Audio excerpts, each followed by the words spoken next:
The crisp October morning air carried the scent of fallen leaves as hundreds of tourists gathered outside Buckingham Palace. Among the crowd stood David Chen, a 25-year-old marketing executive from Toronto, clutching his oversized coffee cup and adjusting his expensive camera strap. He had flown to London specifically for this moment, determined to capture the perfect shot of the famous Queen's Guard that would make his social media followers back home jealous. David's girlfriend, Emma, walked beside him, her eyes bright with excitement as she pointed toward the palace gates. They had been planning this European vacation for 2 years, saving every penny from their modest salaries. Emma worked as a kindergarten teacher and had spent weeks researching the best spots to photograph the changing of the guard ceremony. She carried a small notebook filled with historical facts about the tradition, eager to learn everything she could about British culture as they pushed through the growing crowd. David noticed how tourists from dozens of countries were all drawn to the same spectacle. Japanese families posed for selfies. Elderly American couples consulted their guidebooks, and groups of college students from Germany and France chatted excitedly in multiple languages. The atmosphere buzzed with anticipation and the constant clicking of camera shutters. Standing at his post near the palace entrance was Guardsman William Harper, a 20-year-old soldier from Yorkshire who had joined the British Army 6 years earlier. William had served with distinction in Iraq and Afghanistan before being selected for the prestigious Queen's Guard. His scarlet tunic was immaculate, every button polished to perfection, and his tall bearskin hat added an imposing presence that commanded respect from visitors worldwide. Behind his stoic expression, William was thinking about his younger sister's wedding next month. He had requested leave to walk her down the aisle since their father had passed away 3 years earlier. The responsibility of being the man of the family weighed heavily on his shoulders, but he carried it with the same dedication he brought to his military service. Sister Lucy had always looked up to him, especially after he joined the army and began sending money home to help their mother with household expenses. David positioned himself strategically near the rope barriers, studying the guards' perfectly still posture. He had read online stories about tourists trying to make the guards break character, and while most attempts failed, a few viral videos showed guards cracking smiles or even speaking to particularly persistent visitors. The idea of becoming internet famous for getting a reaction from one of these legendary soldiers appealed to David's social media obsession. Emma tugged at David's jacket sleeve, sensing his mischievous mood. She had noticed how he became increasingly bold when surrounded by crowds, often doing things for attention that he would never consider in private.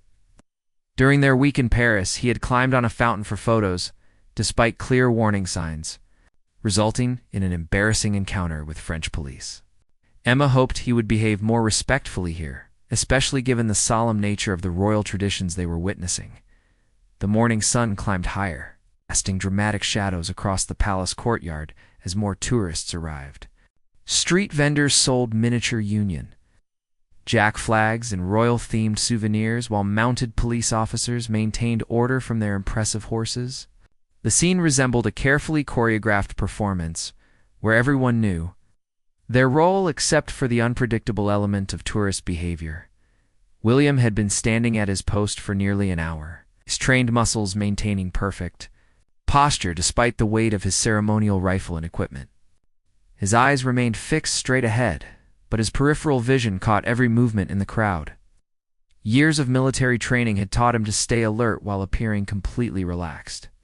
He noticed the young man with the coffee cup who kept edging closer to the barrier. Something about the tourist's nervous energy put him on high alert. David's coffee was growing cold as he waited for the perfect moment. The crowd around him had thickened, providing both an audience and a shield for whatever stunt he was planning. Several teenagers nearby were making jokes about the guards' funny hats, and an older man was lecturing his family about the historical significance of the ceremony. A mixture of reverence and casual disrespect from different tourists created an unusual atmosphere of tension. Emma checked her phone and realized they had been standing in the same spot for over 40 minutes. Her feet ached in her new walking shoes, and she suggested they move to a different viewing area where they might get better photos. but David seemed fixated on the particular guard standing nearest to them, studying the soldier's face as if trying to detect any hint of emotion or weakness behind the professional mask. The guard's bearskin hat cast a shadow over his eyes, his expression even more unreadable.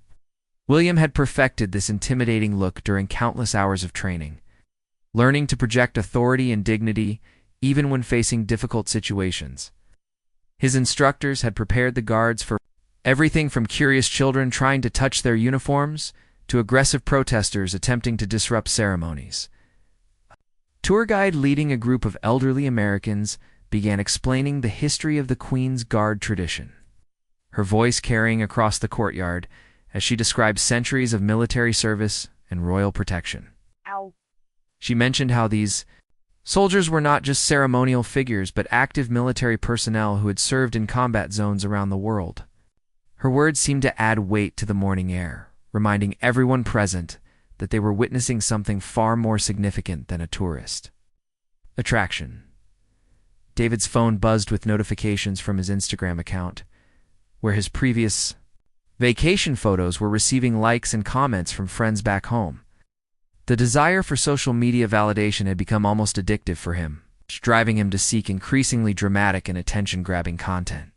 He imagined how many views a video of him interacting with a royal guard might receive, potentially launching him into viral fame.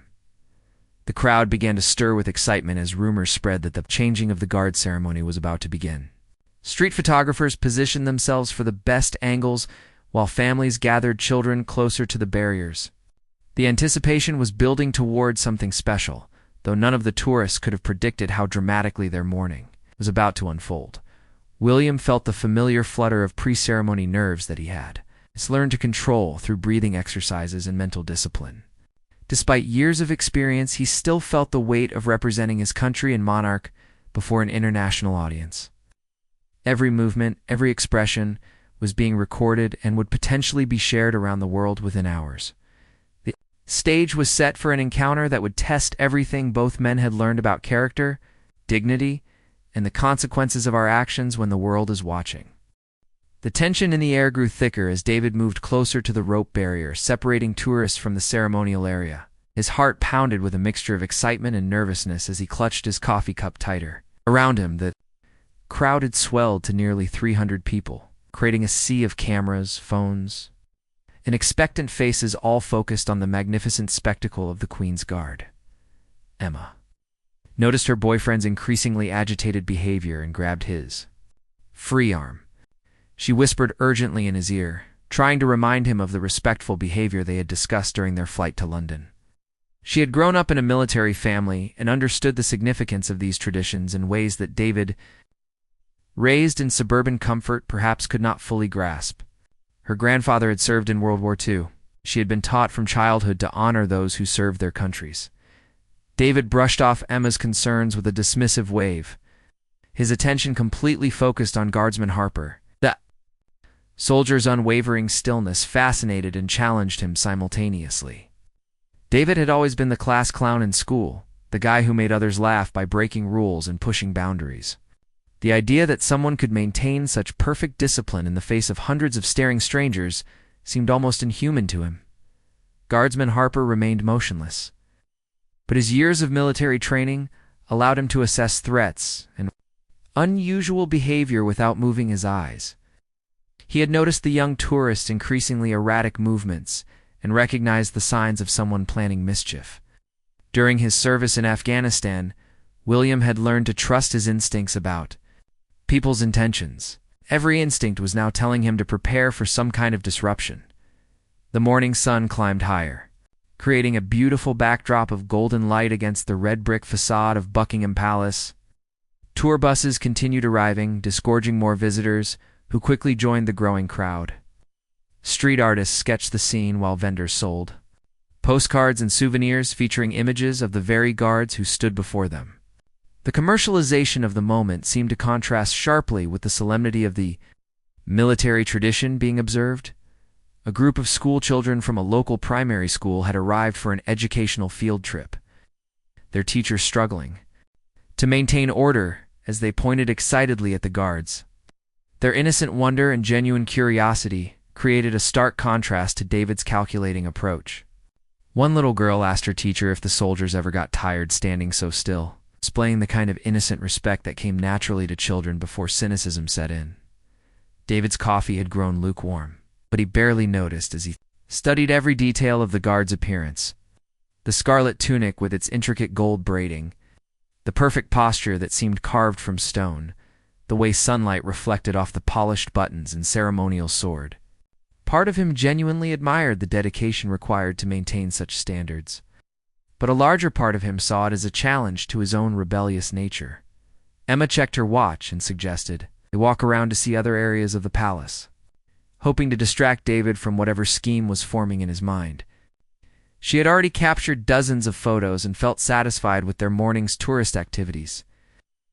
But David remained anchored to his spot, seemingly hypnotized by the guard's unwavering discipline and the potential for viral fame that disrupting it might bring. The crowd dynamics began shifting as word spread that the ceremony would begin soon. Experienced tourists who had witnessed the changing of the guard before began positioning themselves in optimal locations, while newcomers followed their lead. The atmosphere resembled a theater audience settling in before a performance, except that the performers were active military personnel with real responsibilities rather than actors. Playing roles, William's training had taught him to remain aware of his surroundings while maintaining his ceremonial pose. He could hear fragments of conversation from the crowd, complaints about sore feet, excitement about photo opportunities, and the occasional disrespectful comment about the guards' uniforms or duties. Most tourists showed appropriate respect, but there were always a few who seemed to view the soldiers as living tourist attractions rather than human beings serving their country. A professional photographer with expensive equipment was working his way through the crowd, capturing candid shots of tourists interacting with the spectacle. He paused near David and Emma, noting the tension between them as she continued trying to persuade him to move away from the barrier. The photographer had covered royal events for years and had developed an instinct for recognizing when situations might turn newsworthy. David's social media addiction had been growing stronger throughout their vacation. Hundreds of likes and comments from friends who were jealous of his European adventure. The validation fed his ego and pushed him to seek increasingly dramatic content. He imagined the reaction if he could post a video of himself actually getting a response from one of the famous Queen's guards. Something that would set him apart from ordinary tourists taking ordinary photos. The sound of approaching military boots on cobblestones began echoing across the courtyard, signaling that additional guards were arriving for the ceremony. The rhythmic marching created a hypnotic soundtrack that seemed to elevate the entire experience beyond mere tourism into something approaching reverence. Even the most casual visitors fell silent as the sound grew louder and more precise. Emma felt a growing sense of dread as she watched David's expression.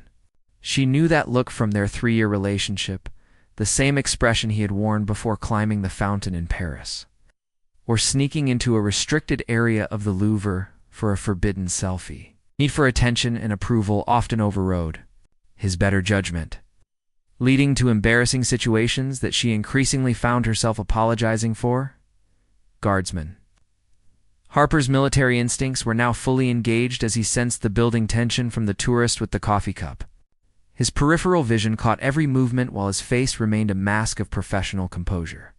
He had dealt with disruptive tourists before. Something about this particular situation felt different, more charged with potential for real trouble. The crowd pressed closer to the barriers as anticipation built for the ceremony. Children were lifted onto parents' shoulders for better views, while elderly tourists claimed whatever seating was available on nearby benches. The diversity of the crowd represented dozens of nationalities, all united in their curiosity about this uniquely British tradition, yet unaware that they were about to witness something far more dramatic than they had come to see. David's grip tightened on his coffee cup as he made his final decision, the weight of liquid sloshing slightly as his hand trembled with nervous energy. Around him, hundreds of cameras were ready to capture whatever happened next, though none of the tourists could have predicted they were about to document a moment that would test the very foundations of dignity, respect, and human character. The moment arrived with shocking suddenness. David stepped forward, his heart racing with adrenaline and misguided confidence, and hurled his half-full coffee cup directly at Guardsman Harper. The lukewarm liquid splashed across the soldier's pristine scarlet tunic, creating dark stains that spread like spilled ink across the ceremonial fabric. Coffee dripped from the gold braiding and splattered onto the polished black boots that had taken hours to prepare that morning. The crowd's reaction was immediate and electric. A collective gasp rose from hundreds of throats as tourists witnessed something they never could have imagined. Cameras that had been casually recording the peaceful ceremony suddenly focused intently on the unfolding drama. Children stopped. Chattering elderly visitors covered their mouths in shock, and even the street vendors paused their sales pitches to stare at the unprecedented scene. Emma screamed David's name in horror and disbelief, her face flushing bright red with embarrassment and anger. She had never seen her boyfriend do anything so deliberately cruel and disrespectful. The reality of what he had just done crashed over her like a cold wave, and she realized that she was looking at a side of David she had never known existed. Her hands shook as she stepped back from him, instinctively distancing herself from his actions. Guardsman Harper stood motionless as coffee continued to drip from his uniform onto the ancient stones beneath his feet. The liquid had soaked through the wool fabric, reaching his shirt underneath, but his expression remained unchanged. Years of military discipline and training for exactly these types of situations had prepared him for this moment. Though the deliberate disrespect still stung more than the physical discomfort of the wet, sticky uniform. The silence that followed lasted only seconds, but felt like an eternity to everyone present. Tourists held their breath, waiting to see how the guard would respond to such blatant provocation. Would he break character and shout at the tourist? Would he abandon his post to confront David physically? The tension was so thick it seemed to vibrate in the morning air, with hundreds of people frozen in anticipation of what would happen next. Security officers stationed around the palace perimeter began moving through the crowd, their training kicking in as they identified the source of the disturbance. But their approach was measured and professional, allowing the situation to unfold naturally rather than escalating it with an immediate aggressive response. They recognized that how the guard handled this moment would be recorded and shared. Around the world within hours, David stood frozen in place, an empty coffee cup still clutched in his trembling hand as the full weight of his actions began to sink in. The adrenaline that had fueled his reckless decision was already fading, replaced by a growing sense of dread as he saw the horrified expressions on faces throughout the crowd. The reality that he had just assaulted a member of the Queen's Guard, in front of hundreds of witnesses, was becoming impossible to ignore. An elderly British gentleman near the front of the crowd stepped forward, his face red with indignation. "How dare you?" he shouted at David, his voice carrying the authority of someone who had clearly served in the military himself. "That man is a decorated soldier serving his queen and country." His words seemed to break the spell of silence that had fallen over the gathering. Murmurs of agreement began rippling through the crowd. The professional photographer who had been working nearby quickly adjusted his camera settings, recognizing that he was witnessing a potentially historic moment. His journalistic instincts told him that the guard's response would be more significant than the tourists' attack. He had covered enough military ceremonies to understand the incredible self-control required to maintain composure under such circumstances. Emma found herself surrounded by disgusted tourists who were making it clear that they held her partially responsible for David's behavior. An American woman with a thick Southern accent shook her head sadly and said, "Honey, you need to find yourself a better man than that."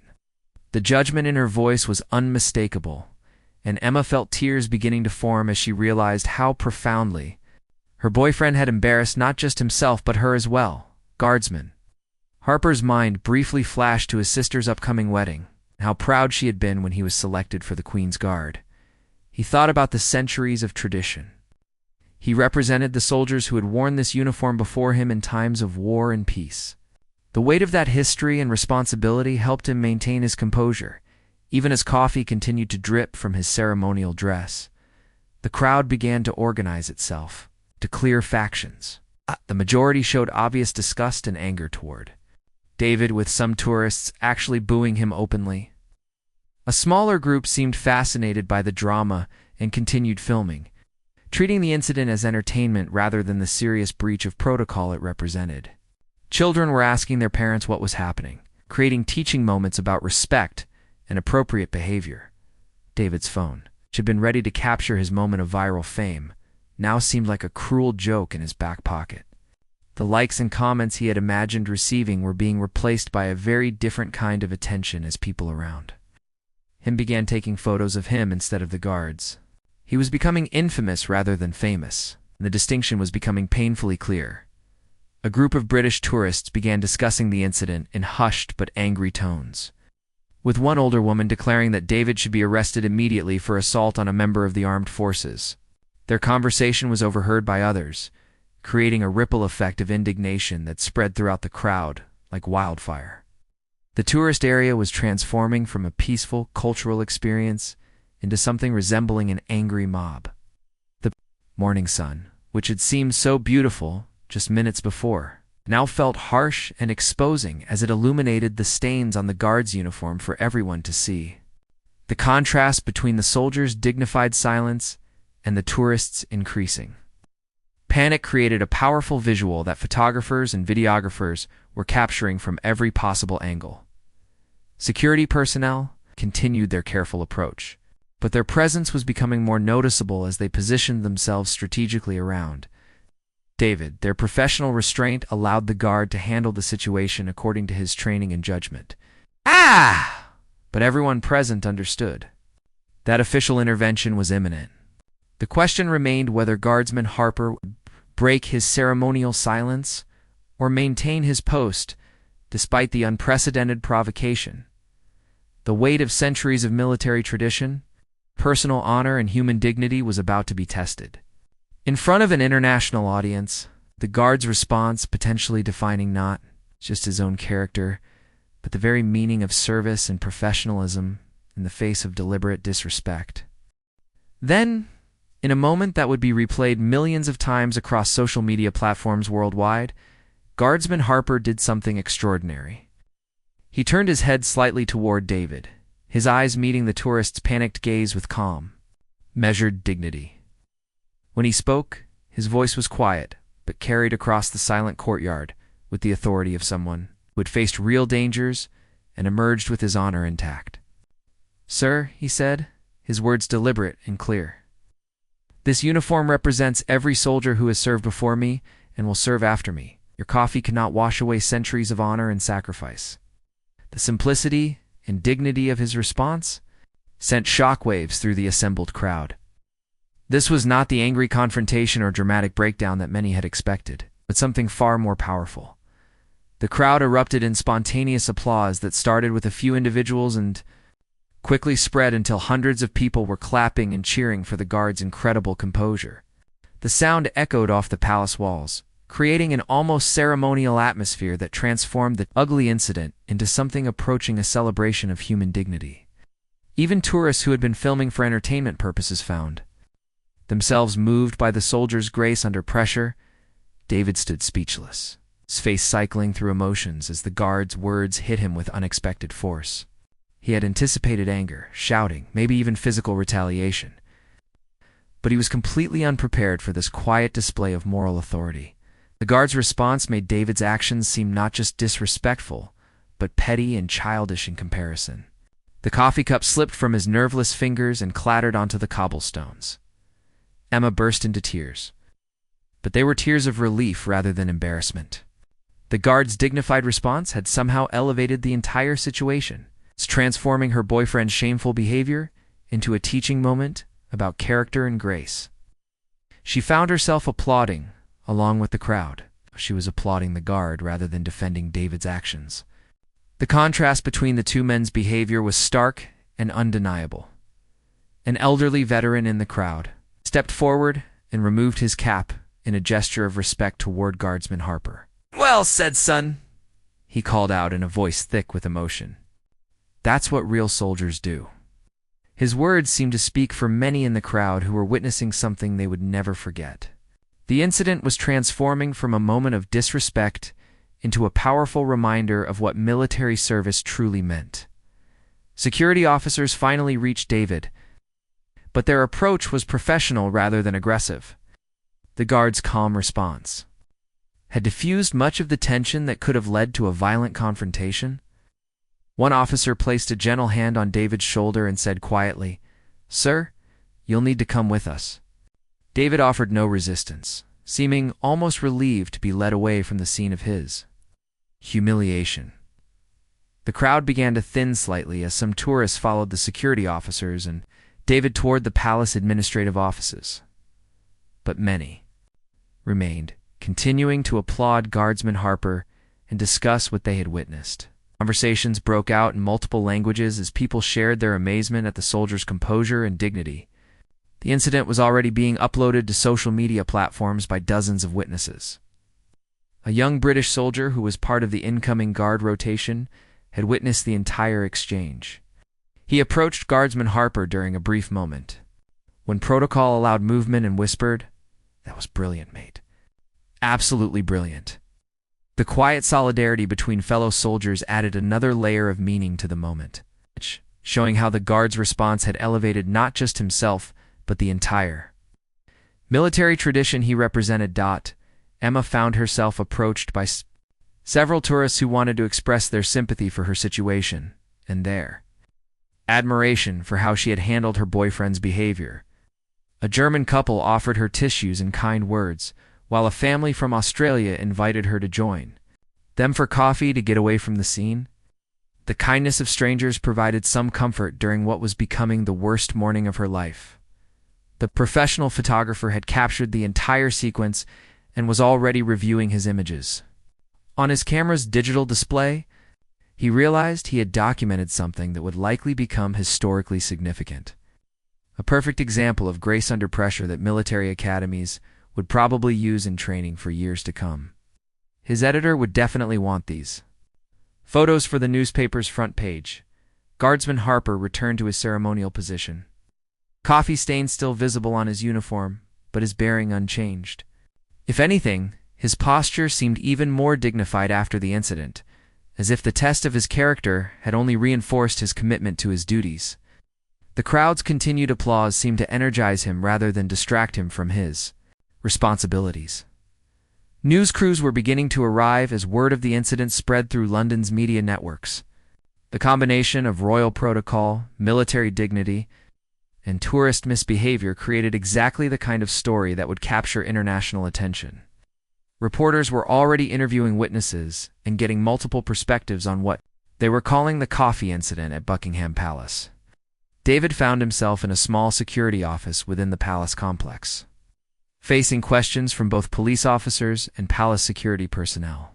The seriousness of assaulting a member of the Queen's Guard was beginning to dawn on him as officials explained the potential charges he might face. His social media dreams had transformed into a legal nightmare that could follow him for years. Emma stood outside the security office, torn between loyalty to her boyfriend and disgust at his actions. Other tourists were still approaching her, sharing their own stories of military family members and expressing their appreciation for the guard's response. She was beginning to realize that this incident would be the defining moment that ended her relationship with David permanently. The morning ceremony continued around the drama, with other guards maintaining their positions and duties despite the disruption. Their professionalism demonstrated that the Queen's Guard was an institution larger than any individual incident, capable of maintaining its standards even when tested by the worst behavior tourists could display. The tradition would continue, regardless of what had happened, as news of the incident began spreading beyond the immediate crowd. Social media posts were already reaching friends and family members of both David and Guardsman Harper. The guard's sister would soon see videos of her brother's moment of glory, while David's co-workers back in Toronto were about to witness his moment of shame. The global reach of modern communication meant that this single moment would have consequences that extended far beyond the palace gates. Within hours of the incident, videos of Guardsman Harper's dignified response began spreading across social media platforms with the speed and intensity of wildfire. The hashtag Royal Guard Grace started trending on Twitter, with thousands of people sharing the footage and praising the soldiers' incredible composure. Comments poured in from military personnel around the world, veterans, and ordinary citizens who were moved by the display of professional dignity under extreme provocation. Emma sat alone in her hotel room that afternoon, scrolling through the overwhelming response online while David remained in custody at a London police station. The videos showed her boyfriend's shameful behavior from multiple angles. But more importantly, they captured Guardsman Harper's moment of extraordinary grace. She found herself watching the guard's response repeatedly, each viewing making her more ashamed of David's actions and more impressed by the soldier's character. Major news outlets had picked up the story by evening, with BBC News, CNN, and other international networks running segments about the incident. Military experts were being interviewed about the training and discipline required to maintain composure under such circumstances. The story was being framed not as a simple tourist misbehavior incident, but as a powerful example of military professionalism and human dignity in the face of deliberate disrespect. Guardsman Harper had been allowed to change into a clean uniform and had completed his ceremonial duties for the day. His commanding officer, Colonel Patricia Westbrook, had personally commended him for his handling of the situation. He represented the British Army and the Crown with exceptional dignity today. She told him during their private meeting, "Your response will be remembered long after the incident that provoked it is forgotten." The guard's family back in Yorkshire had been watching the news coverage with a mixture of pride and concern. His mother, Margaret Harper, had received dozens of phone calls from friends and neighbors congratulating her on her son's behavior. "I always knew William was special," she told a local news reporter who had somehow obtained her phone number. "But seeing him handle that situation with such grace makes me prouder than I've ever been." David's situation had grown increasingly serious throughout the day. The initial charge of assault had been joined by additional charges related to disrupting a royal ceremony and public disorder. His lawyer, appointed by the Canadian consulate, was explaining that he faced potential jail time, substantial fines, and a permanent ban from all royal properties. The viral nature of the incident meant that potential employers would likely see the footage when they searched his name online. Social media had become a battleground of opinions about the incident, while the vast majority of comments praised the guard and condemned David's behavior. A small minority defended the tourists' actions as harmless fun that had been blown out of proportion. These voices were quickly shouted down by veterans, military, families, and people who understood the significance of the traditions David had attacked. Emma had made the difficult decision to end her relationship with David and was making arrangements to return to Toronto alone. The incident had revealed aspects of his character that she could not reconcile with her own values. She had grown up respecting military service and could not understand how someone could deliberately humiliate a soldier performing his duties. The man she thought she knew had proven to be someone entirely different. Television news programs were analyzing the incident from multiple angles, with royal historians explaining the centuries of tradition that the Queen's Guard represented. Military psychologists discussed the incredible self-discipline required to maintain composure under such provocation. Cultural commentators explored what the incident revealed about modern tourist behavior and the erosion of respect for traditional institutions. Guardsman Harper received hundreds of letters and emails from people around the world who had seen the news coverage.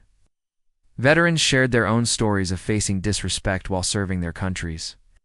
Children wrote simple thank you notes with drawings of soldiers. Military wives expressed gratitude for his positive representation of their husband's service. The overwhelming response demonstrated how hungry people were for examples of dignity and honor in an increasingly cynical world. The incident had sparked broader discussions about tourist behavior and cultural respect. Travel bloggers were writing posts about appropriate conduct when visiting historical sites and cultural institutions. Tourism boards were updating their guidelines to emphasize respectful behavior toward local traditions and customs. The single moment of David's poor judgment is creating ripple effects throughout the travel industry. David's employer in Toronto had seen the viral videos and was conducting an internal review of his continued employment.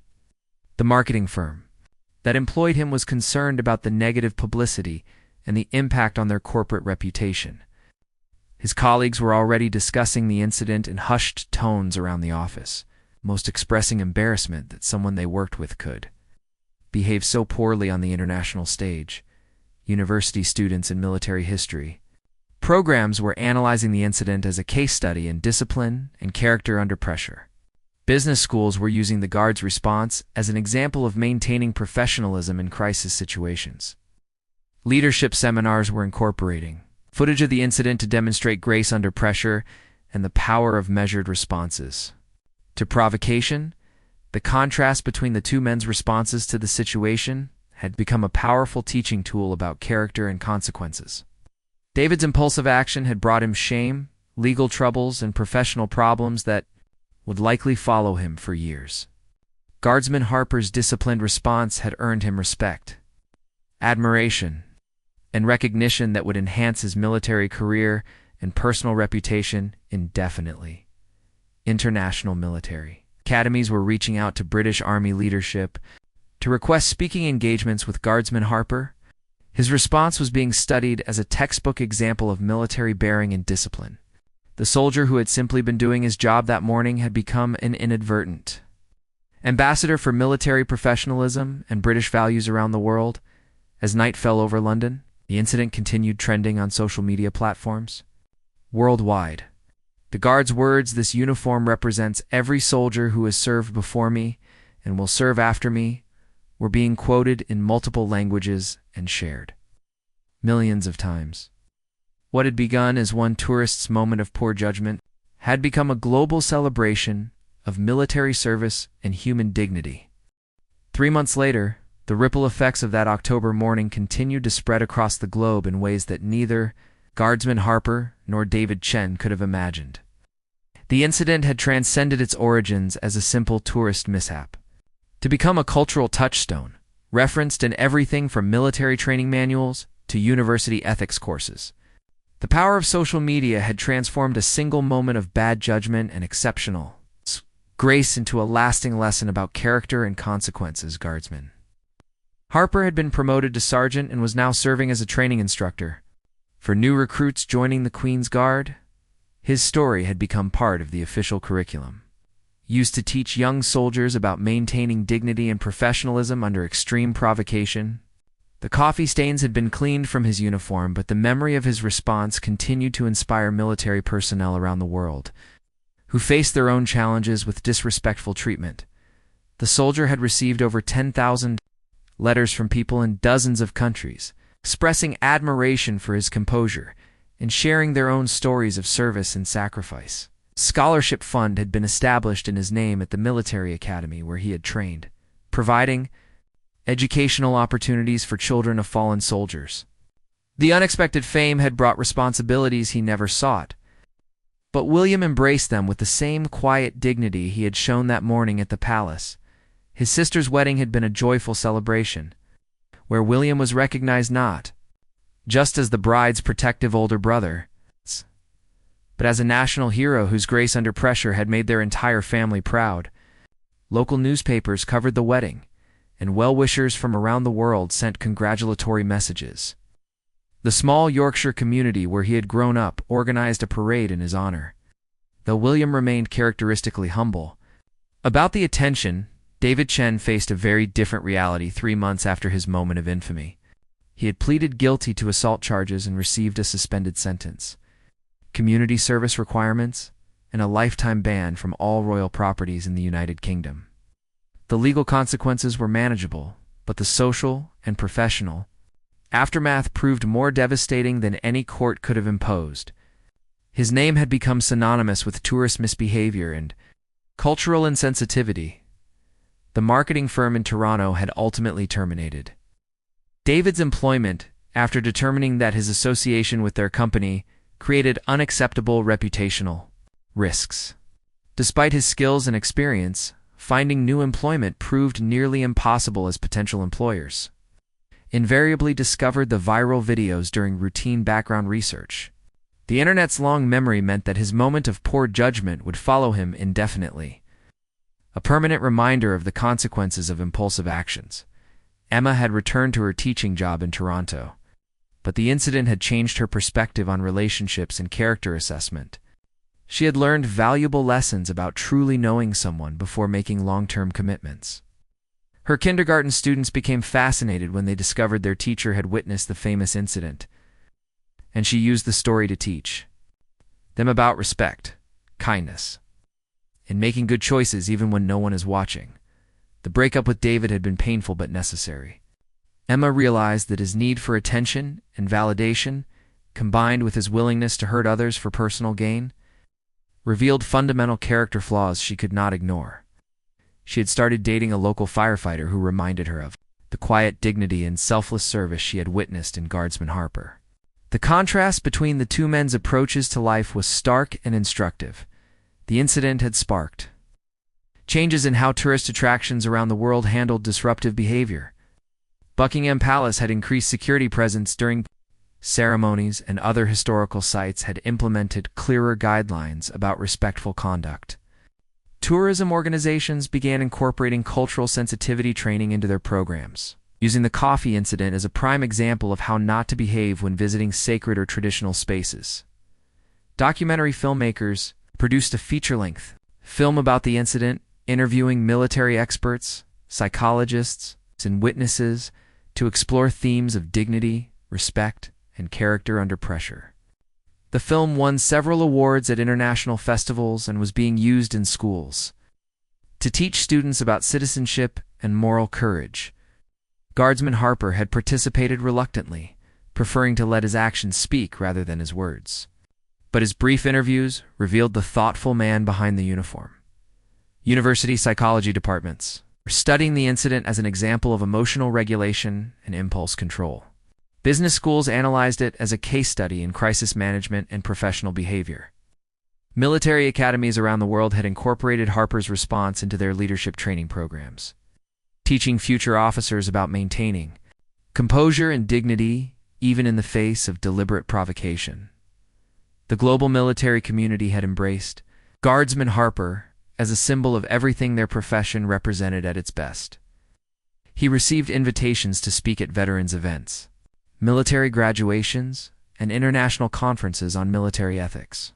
Though he remained humble about his role in the incident, he understood that his response had given people something positive to celebrate in an often cynical world. David's family back in Toronto had struggled with the shame and embarrassment his actions had brought to their name. His parents, both respected professionals in their community, found themselves fielding questions and comments about their son's behavior. They had raised him with better values, they insisted to friends and neighbors, but somewhere along the way his judgment had failed him spectacularly. The incident had strained family relationships and forced difficult conversations about responsibility and consequences. Social media continued to be both a blessing and a curse for everyone involved. While Guardsman Harper received mostly positive attention, he also dealt with the challenges of unwanted fame and the pressure to be a perfect role model at all times.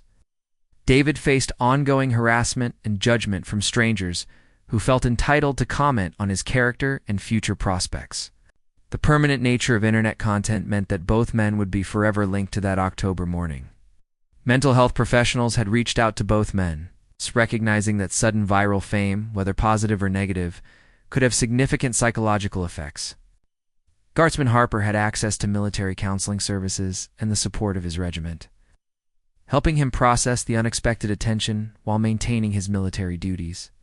David had been less fortunate, struggling with depression and anxiety.